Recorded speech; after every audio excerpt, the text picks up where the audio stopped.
Oh, Hey, what's up, everybody? I'm Fantasia, and I think that I have soul. so let's just get started. Before we get into the tour and the new album, what we like to just talk to about with people that we interview, artists, is to talk about an album that may have inspired them growing up or influenced them. And with you, because you're cousins with Casey and JoJo, I'm just curious, how did that Casey and JoJo era, maybe not Jodeci, but Casey and JoJo, how did that era influence and impact your career? Oh, well, for me, it started before the Casey and JoJo era. Casey and JoJo started in gospel. Right. And we had a group called Little Cedric and the Haley Singers. And that was with my uncle, Casey, and his brother JoJo, my father, and my uncle Randall, and a couple more cats that I don't know that are from Monroe, North Carolina. But I was introduced to his gospel before I was introduced to his R&B. And my mother would show me certain things or let me listen to certain things because, when I was little, back then social media was not like a big thing. So you couldn't really YouTube a lot of stuff. So we had cassette tapes where they would show us how KC would go out and perform and sing. And I was like, yo, oh my God, like I want to be just like him when I grow up. I was just telling him the other day because he was at the house the other day. We get together, we cook, and we talk and share music. And he's about to come out, and his music is amazing. His story is amazing. But I looked at him and I said, I remember when I was a little kid, you came to High Point, North Carolina, and everybody was outside and everybody was surrounding him. And I told him, I said, I want to go with you. He's like, nah, you don't want to go with me, baby. What you want to go with me for? I said, I want to sing. And he was like, you don't want to do this. And I think before he was getting ready to leave, I was in the room working on tour stuff and a bit overwhelmed. And I was like, yo, I know exactly what you mean now. Like, this music industry is not easy, and it's not, at times it's not fun, but if you never lose your passion for what you do, then that's where the fun will come. And so we were just kind of kicking it and chopping it up about that, but I learned most from him from that gospel side. And then whenever, I was introduced to Jodeci, I was blown away even more because he's a true entertainer. Absolutely. And here you are on tour now, Sketchbook tour with Robin Thicke, Tank, and The Bonfire. And I spoke to Tank last week, and I told him what I love about this tour is, normally when you have a collection of artists, it tends to be a nostalgia tour, but this isn't a nostalgia tour. Everyone has new music out, including yourself with your new album. Yeah. What's the importance of this tour to you and for the genre? The diversity. I love it. I love it. I love it. I love it. I've always been a Robin Thicke fan. Of course, I've been able to, perform with Tank and hit the stage with Tank, but never Robin. And then just meeting Bonfire, the diversity, the different sounds, the passion for music, and what everybody brings to the table. I love that. And that's what makes me the most excited because you've got different genres, different sounds, black, white. We're all coming together as brothers and sisters, and we're going to, come on, Robin got so much soul. I was a fan of Robin when he dropped his first album. I was telling him when we met, and he happens to be a big Jodeci fan. So we were just all sitting just talking, but I was telling him, when I went on that Kanye West tour, that was, recently after I had won Idol, all we played was Robin Thicke's album on the tour bus. That was it. Wow. That was the album that was that's when he had long hair and he was riding the bike through the city. That was the album for me. And I became a true, I won't say fan, but just I respect the vocal. I respect the gift. And then hearing Bonfire and always the Tank, come on.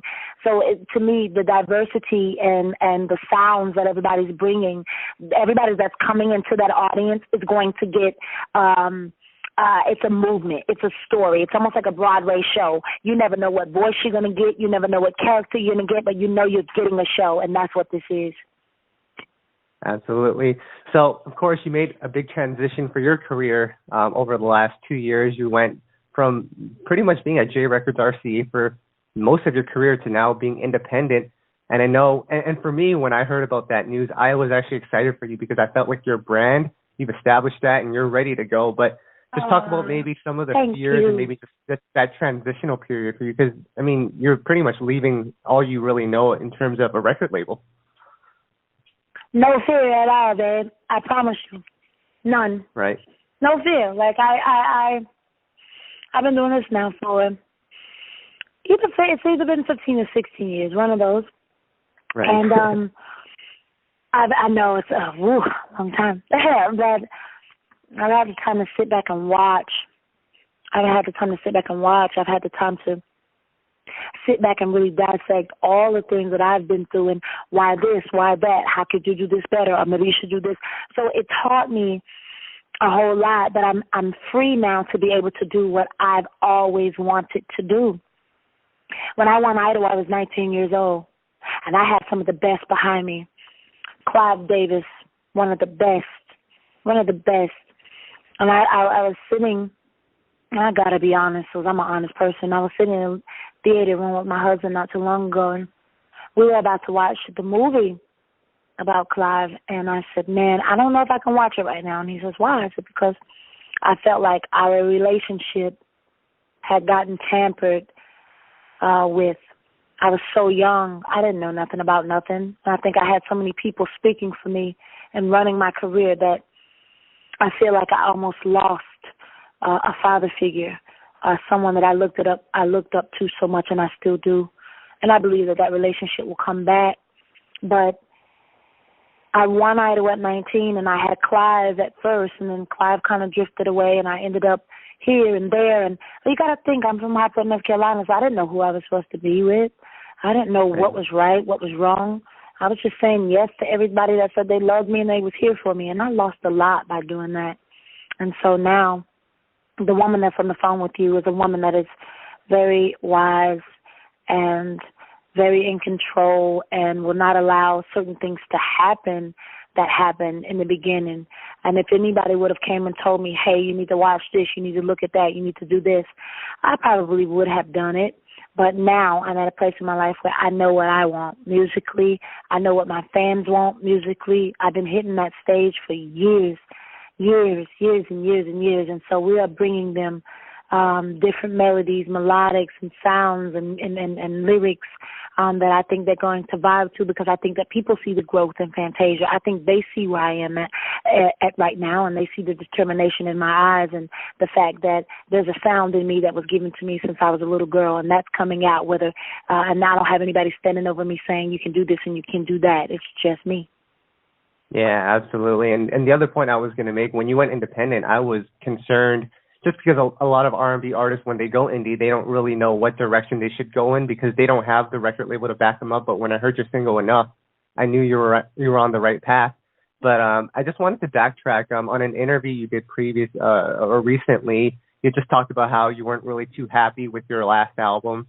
And that actually shocked a lot of, our readers, because we were like, I can't believe Fantasia is saying that. That's her album. Why would she say that? So I guess the question I have is, just talk a little bit about what you didn't like about that album, and just talk about this new album, what you're excited about it, if you can. Well, if I can, I want to bounce off of what you just said not too long ago when you said, you were a bit worried for me because a lot of R&B artists, when they step out independent, they just don't really know. But I would just want to say this one thing. I don't really look at myself as just an R&B artist, and that's why we came out with Rock Soul. The label is Rock Soul. And when I was on American Idol, we didn't just do R&B. And when people grew to love me, it wasn't just for R&B music. We did songs like Summertime. I did Bonnie Raitt, Let's Give Them Something to Talk About. I did a couple of Elton John, Elvis Presley, Stevie Wonder, Whitney Houston. So I felt like that was the problem right there, is after I won Idol, they tried to stamp me or place me in a place that was not a gift like mine could not just be. Even after winning the Idol, going out to do Broadway, and after that going to perform at the Kennedy Center with the National Symphony Orchestra doing nothing but jazz. Those are a lot of things that the world didn't get to see me do. They didn't get to see the gift be brighter than what it was, because all they heard was Free Yourself. All they heard was Truth Is.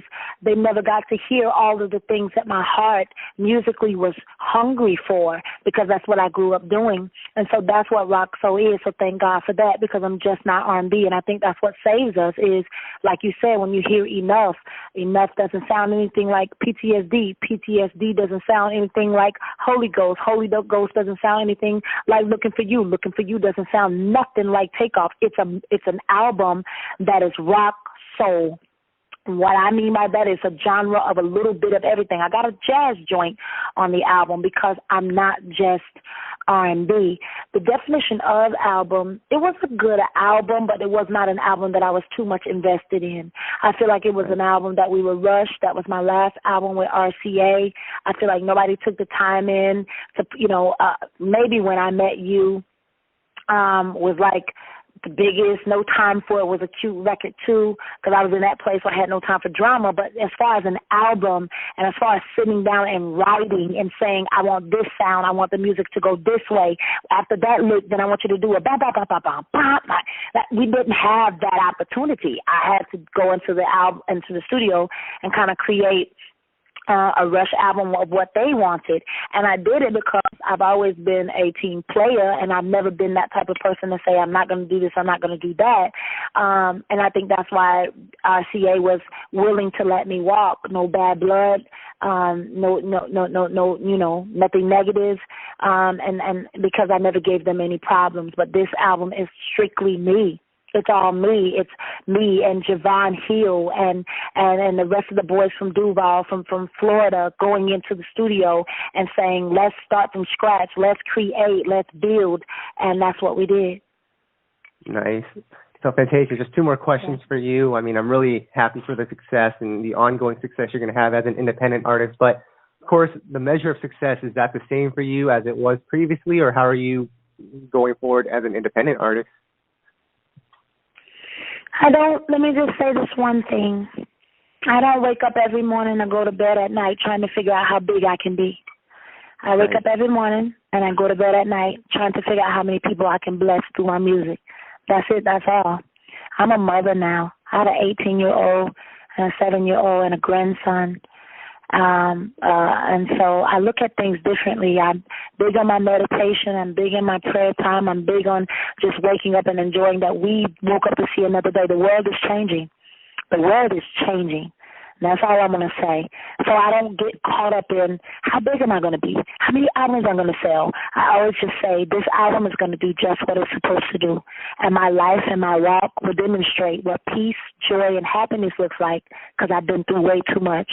So at this point in my life, I think that it's going to do good. Hey, I'm on the phone with you now, and that's a blessing because we're independent and we're promoting. We're going on tour October 17th. The album drops October 11th. And I think we're doing pretty darn good. And I'm just going to leave it at that. Absolutely. So final question for you. A lot of your fans have asked us, are you going to be dropping a live DVD? That was one that they wanted me to make sure I added in here. That's cute. Okay. I want to. I'm going to drop some videos soon for this album that I think are very creative. I put a lot of blood and sweat and tears into these videos, a lot of hurting feet. My feet was hurting really bad. And I challenged myself to do some things that I've never done in these videos. But I've got to do a live DVD and a live album. So who knows? Maybe that'll come next, but I have to. Right. Yeah. Cool. Perfect. Fantasia, thank you so much. Best of luck with everything. I can see what you're doing with this independent movement. I'm super proud of you and just can't wait for the album to come out. Thank you, baby. God bless you, and I'm proud of you, too. Keep doing you, okay? All right. Take care. All right. Bye-bye.